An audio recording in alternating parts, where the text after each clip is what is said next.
আসসালামু আলাইকুম, welcome back to my channel. আজকে পালং শাক ও শালগম দিয়ে ভিন্ন ধরনের একটি রেসিপি নিয়ে আসছি। মনে রাখবেন, শালগমের ভিতরে পালং শাক দিলে শালগম তাড়াতাড়ি সিদ্ধ হয়ে যায় আর খেতেও অনেক মজা লাগে। শীতকালে যদি শীতের সবজি একটু মন মতো ভিন্ন স্বাদের না খাই তাহলে কেমন হয়? তবে ভিডিওটা পুরোটা দেখার জন্য আপনাদের রিকোয়েস্ট করতেছি। আজকে ভিন্ন ধরনের রেসিপি, শালগম পালং শাক দিয়ে ডিমের রেসিপি। এখন মূল পর্বে চলে যাচ্ছি। একটা ফ্রাই প্যানে তেল দিয়ে দিলাম। এখন অ্যাড করব কাঁচামরিচ ও পেঁয়াজ বাটা।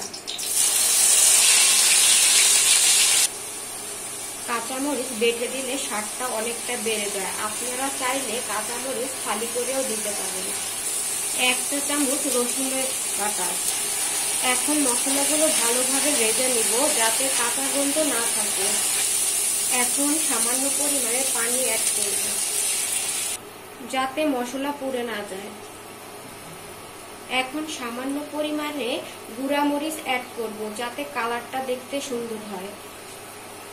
1/2 চা চামচ হলুদের গুঁড়া, 1/2 চা চামচ জিরার গুঁড়া, স্বাদ মতো লবণ। এখন ভালোভাবে কষিয়ে নিব। ভালোভাবে কষানো হয়ে গেছে। এখন শালগম অ্যাড করব, সাথে অ্যাড করব পালং শাক। এখন ভালোভাবে কষিয়ে নেব। এখন ঢাকনা দিয়ে ঢেকে রাখবো। এখন ঢাকনাটা তুলে নেব। দেখতেই পাচ্ছেন শালগম ও পালং শাকটা অনেকটা সিদ্ধ হয়ে গেছে। এখন গরম পানি অ্যাড করব।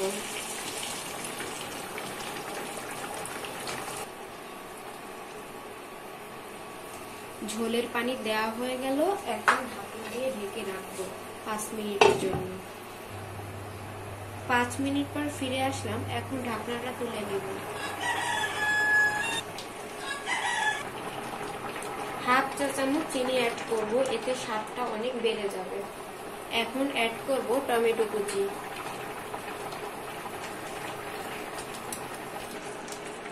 এখন ডিমগুলো ছেড়ে দিব।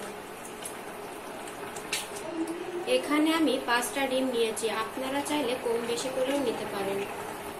এখন ঢাকনা দিয়ে ঢেকে রাখবো 1 মিনিটের জন্য।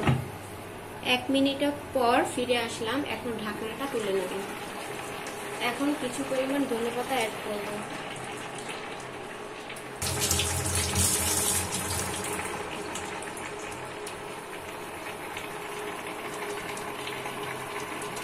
দেখতেই পারছেন রান্না কমপ্লিট। এখন আপনাদেরকে সার্ভ করে দেখিয়ে দেব।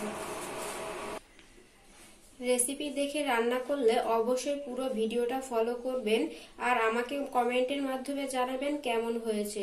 সবাই অনেক বেশি ভালো থাকবেন আর আমার জন্য দোয়া করবেন, আমি যেন আপনাদের জন্য নতুন নতুন ভিডিও আপলোড করতে পারি। প্লিজ আমার চ্যানেলটাকে সাবস্ক্রাইব করুন, লাইক করুন, শেয়ার করুন। আল্লাহ হাফেজ।